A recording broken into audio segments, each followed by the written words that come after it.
bahwa di samping kita mengikuti suatu kompetisi demokrasi, kita siap untuk menang, kita juga harus siap untuk kalah secara elegan. Itu yang penting yang harus juga dicermati di dalam proses ini. Menang secara elegan, kalah secara elegan pun adalah bagian dari pembelajaran kita. Bang Firman, mungkin kalau misalnya kalah secara elegan, siapkah? Misalnya. Jadi sebenarnya yang ide awal ketika saya menyampaikan bahwa ini perlu dibawa ke Mahkamah Konstitusi, saya rasa ini bentuk kesadaran yang secara kolektif juga bagus ketika teman-teman juga dari kubu Jokowi kemudian menyadari bahwa keputusan KPU itu belum final sesungguhnya. Nah, karena itu saya ingin mengatakan memang sesungguhnya agak terlalu berbahaya kalau kita menyerahkan sebuah proses demokrasi hanya pada satu lembaga yang kita tahu bahwa di dalam mekanisme dan pentahapan pelaksanaannya masih jauh dari profesionalisme. Nah, ini kan bangunan demokrasi kan kemudian menjadi soal penting ya ketika rakyat dianggap memberi mandat dan kepercayaan penuh kepada mereka. Nah, namun dalam perjalanannya ternyata melalui peradilan Mahkamah Konstitusi kita bisa memotret, masyarakat bisa memotret bahwa betul ada realitas yang memang keliru. Nah, bagi saya sebenarnya apa yang dikatakan Bung Alex, sebaiknya dalam peradilan ini kita terbuka saja. Nah, kalaupun memang ada kecurangan, ada pelanggaran, sampaikan saja secara terbuka. Bukan dalam posisi kita harus menang ataupun harus kalah. Ini yang sebenarnya esensi dari secara fundamental menyangkut demokrasi itu sendiri. Dan kemudian menyangkut penyelenggaraan pemilu. Kalau tadi dikaitkan dengan soal pilihan daerah ya, saya mengatakan sifat masif pun jangankan kita, ya penyelenggara pemilunya pun belum bisa mengontrol. Termasuk kehadiran lembaga yang baru, katakanlah semacam DKPP, kan saya katakan sejak awal bahwa election proses boleh berhenti di KPU, tapi election complaint, ya tentu itu menjadi otoritas lembaga yang namanya Mahkamah Konstitusi dan bukan satu-satunya jalan, karena ada namanya lembaga Code of Conduct-nya itu ada pada DKPP.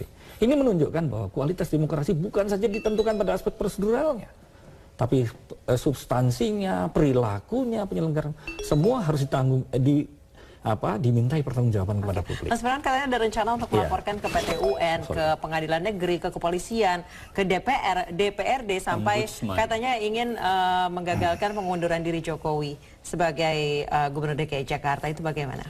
Ini saya melihatnya lebih kepada proses hukum dan upaya-upaya hukum yang masuk dalam koridor yang secara fungsional memang dimungkinkan oleh undang-undang. Jadi pada kesempatan ini saya rasa kita fokus saja dulu kepada apa yang sekarang kita tunggu, apa yang terjadi Mahkamah Konstitusi. Karena bagi saya pun ada yang menarik buat masyarakat. Jangankan hukum, antara hakim dan hukum pun ada jarak, ya kan? Apa yang disampaikan oleh Pak Haryono itu menunjukkan pada kita bahwa di antara kalangan hakim pun ada persepsi, ada yang dituliskan hukum itu dan ada yang ada di belakang benak penegak hukumnya. Jadi dua perspektif hukum ini, dua wajah hukum ini tentunya akan memberikan pegangan kepada kita. Sebenarnya seperti apa hukum itu bekerja. Ya, jadi seperti yang disampaikan kemarin oleh Pak Dr. Haryono ahli dari mengatakan kotak suara betulkah properties dan berikut isinya adalah milik KPU dan semuanya itu kewenangan KPU, tidak boleh ada pihak lain yang melarang. Pertanyaannya apakah memang itu menyangkut fungsi demokrasi? Kalau dikaitkan dengan propertis, apa betul sama dengan dokumen biasa? Ini kan juga pelajaran penting. Ini agak sulit karena punya versi masing-masing. Agak penting. Ini yang saya katakan, terlepas dari kita mau setuju atau tidak, tapi ada realitas, Bung Alex, bahwa di antara para hakim sendiri yang mantan hakim Mahkamah Konstitusi ternyata punya multi persepsi menyangkut regulasi dan implementasi. Ada hal yang penting di sini yang selama ini terabaikan gitu. Kita selalu bicara tentang 2,9 juta orang yang memilih melalui DPKTB secara nasional. Kita nggak pernah berbicara tentang 130-an juta orang yang meluangkan waktu dia untuk datang ke TPS untuk memilih secara benar. Dan kemudian karena 2,9 juta orang ini, bukan karena 2,9 juta, karena yang memilih melalui DPKTB itu belum tentu semuanya tidak sesuai dengan prosedur. Ada sebagian di antara 2,9 juta itu yang mungkin tidak sesuai prosedur, misalnya memakai KTP daerah. Tapi apakah karena sejumlah orang kecil yang memilih menjalankan hak konstitusi dia untuk memilih itu tidak sesuai dengan prosedur, kemudian seluruh 130 juta orang ini dan sekian triliun biaya negara harus dikorbankan untuk isu ini, padahal selisih suara 8,4 juta, itu juga yang harus diperhatikan gitu kan.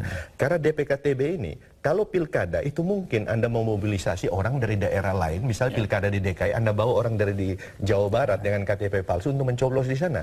Tapi dalam pemilu presiden, dapilnya itu cuma satu, Indonesia Raya. Anda nggak bisa bawa orang dari tempat lain, kecuali dari Australia, dari mana gitu, untuk datang mencoblos di sini. Karena mereka mencoblos di tempat-tempat yang lain semua. Nah itu yang harus dipikirkan. Gitu. Walaupun kita tidak mengenal apa yang disebut dengan tirani mayoritas atau tirano mayoritas ya.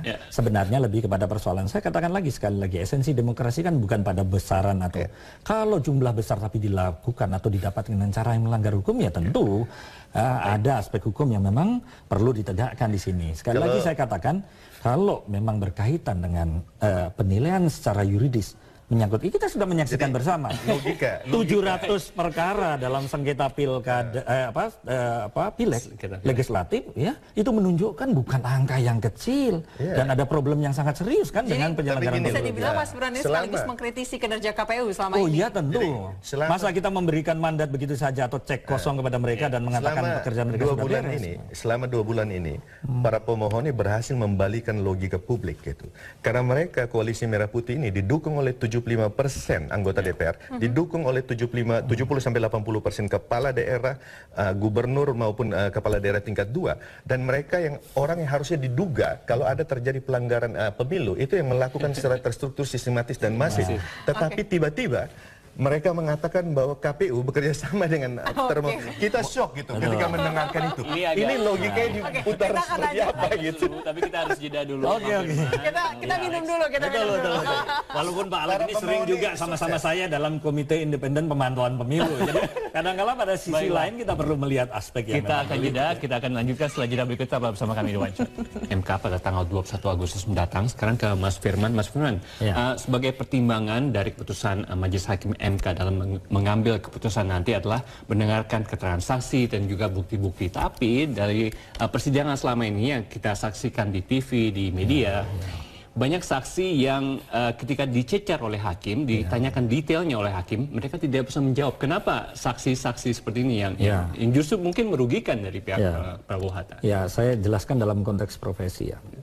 Seseorang yang baru pertama kali hadir dalam persidangan, itu biasanya secara natural, ini kalau bicara natural judicial process kata Benjamin Cardoso, itu bisa dilihat dari genuinitas pendapat, originalitas yang dia berikan, informasi yang dia berikan. Biasanya juga tidak dimulai dengan kata-kata yang sangat formal, karena itu sebuah kesaksian, sebuah testimoni yang dia sampaikan apa adanya. Mungkin saja dalam perspektif, dalam pandangan orang tidak ada kualitasnya. Ini bisa saja, tetapi sekali lagi saya katakan sebuah kesaksian itu tidak bisa diukur dari formalnya seseorang menyampaikan sebuah pendapat. Kadang-kala dalam bahasa yang sederhana kebenaran itu bisa saja datang dari orang. Nah, ini sebagai sebuah realitas peradilan. Biasa saja seorang saksi mungkin dia belum pernah berada dalam proses peradilan, dia mungkin tergagap pada hakim.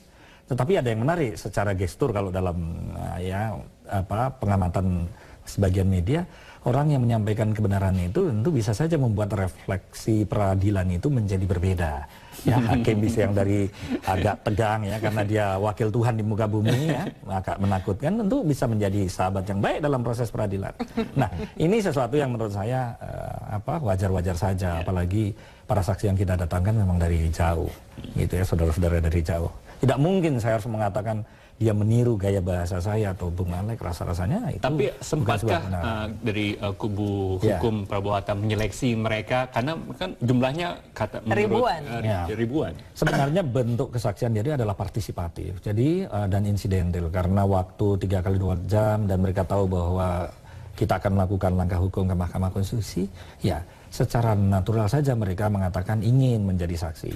Dan perjalanannya jauh dan datang begitu saja di MK tanpa ada persiapan apapun yang tentu bisa membuat mereka tampil lebih baik. Tetapi saya rasa itu tidak mengurangi esensi kebenaran yang dia sampaikan. Oke, baik. Ke Bung Alex. Bung Alex, kita tunggu 21 Agustus itu tinggal 2 hari lagi. Sebagai pihak terkait, apa saja yang sudah dipersiapkan? Mungkin ada saksi-saksi dan lain-lain? Kalau saksi-saksi kan kita juga sudah ajukan selama persidangan dan kesimpulan semua pihak sudah sampaikan hari ini. Jadi pada dasarnya 2 hari ke depan kita tinggal menunggu putusan MK. Tapi kembali yang soal saksi ya, Jadi memang saksi yang tampil terbaik selama persidangan itu yang kita lihat adalah saksi yang memang mengalami seluruh proses fakta yang menjadi objek sengketa di Mahkamah Konstitusi terkait daerah yang bersangkutan. Itu kita lihat. Jadi kalau tergagap-gagap dan menjawab tidak benar, itu biasanya karena dia tidak mengalami gitu. Dan ternyata skenarionya tidak sesuai dengan pertanyaan hakim kan. Jadi agak kalang kabut lah kalau istilahnya seperti itu. Tapi kalau dia mengalami seluruh prosesnya, siapapun dia dengan pertanyaan hakim yang baik ya tentunya tidak bersifat menyalahkan dan sebagainya, semuanya akan terjawab dengan baik. Jadi memang kalau kita katakan apakah pemilu ini 100% sempurna, tentunya tidak. Kesalahan administratif maupun judgement-judgement yang keliru dari tingkat KPPS itu terjadi. Dan itu merugikan bukan cuma Prabowo Hatta, merugikan juga Jokowi JK. Tapi kita memahami bahwa kesempurnaan dalam pemilu yang melibatkan lebih dari 100 juta orang itu sangat mungkin Indonesia demikian luas, tingkat pendidikan dan sebagainya itu bervariasi. Jadi kemungkinan kesalahan-kesalahan kecil seperti itu terjadi. Tetapi gitu kan, karena kesalahan-kesalahan kecil ini kemudian kita ingin menyandera proses ketatanegaraan Republik Indonesia ini dengan berbagai upaya hukum yang ada, itu saya pikir juga suatu sikap yang perlu direview ya oleh segenap kalangan yang ada gitu kan. Karena agenda ketatanegaraan ini 5 tahun lagi kita akan ketemu lagi. Jadi jangan sampai kemudian kita merusak ya kultur budaya demokrasi yang udah ada di Indonesia sampai saat ini. Mas Firman, mungkin terakhir 1 menit sebagai closing statement dan juga pesan untuk kubu Prabowo. Setelah tanggal 21 Agustus ini apa yang akan dilakukan? Iya, jadi sebenarnya Bung Alex, saya jauh ya dari pemikiran perlu membangun skenario apa. Itu harus jauh lah kita sekali lagi saya katakan natural judicial proses harus muncul dalam peradilan. Dan biasakanlah rakyat bicara di mana dia tempatnya mampu dia menyampaikan apa yang dia ingin sampaikan. Jadi pada sisi lain juga saya ingin menyampaikan pada siapapun pendukung Pak Prabowo dan Pak Hatta ya, kita sama-sama menghormati proses peradilan dan kita percaya bahwa Mahkamah Konstitusi adalah potret masa depan demokrasi kita itu sendiri. Itu aja. Bang Alex terakhir. Ya kita sih berharap bahwa Mahkamah Konstitusi memutuskan berdasarkan prinsip-prinsip hukum dan berdasarkan apa yang selama ini menjadi pegangan Mahkamah Konstitusi. Jangan sampai karena terus-menerus didemo gitu kan, terus-menerus didemo, diancam dan sebagainya, kemudian membuat Mahkamah Konstitusi keluar dari koridor yang selama ini diyakini dan dijalankan oleh Mahkamah Konstitusi bahwa memutus berdasarkan fakta selama persidangan dan berdasarkan keadilan itu sendiri. Pesan untuk mendukung Jokowi JK? Ya, kita tunggu Mahkamah Konstitusi, kita hormati keputusan Mahkamah Konstitusi karena undang-undang, dan kita telah menyepakati Mahkamah Konstitusi sebagai lembaga untuk menyelesaikan sengketa hasil pemilihan umum, Pilpres. Ya, kita tunduk pada keputusan Mahkamah Konstitusi dan kita berharap pendukung Prabowo Hatta pun demikian gitu.